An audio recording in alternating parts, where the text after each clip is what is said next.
Hello and welcome back to the channel. In today's tutorial, we're going to show you a simple and effective way to save voice messages from Instagram direct messages. Whether for safekeeping, sharing, or listening offline, Instagram doesn't offer a built-in save button for voice messages. So we'll walk you through a few alternative methods that work, especially for Android and iPhone users. Let's get started. Because Instagram does not provide features to save voice notes, then we need a screen recorder application. Or you can also use the built-in screen recorder smartphone.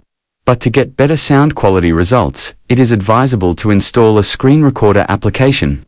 Open the Play Store, then type in the search field, as screen record, and tap install.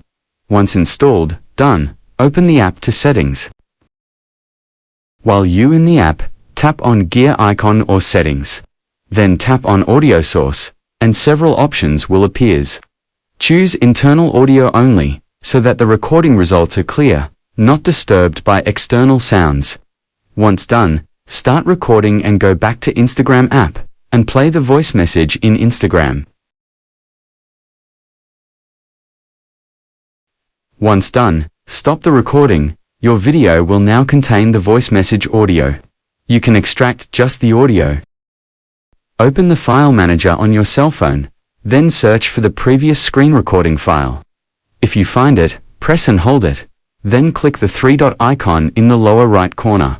Then choose Rename. Change the file extension from .mp4 to .mp3, for example. myvideo.mp4 to myvideo.mp3. Confirm the rename if prompted. Then, go back to the home page of the file manager, tap the search bar, and type the name of the file that was created. If you find it, click it to listen, and that's it. Saving voice messages on Instagram might not be built-in, but with a few smart workarounds, you can easily keep those important audio clips safe on your device. If this tutorial helped you, don't forget to like this video, subscribe, and hit the notification bell for more helpful tech tips every week. Thanks for watching, and see you in the next tutorial.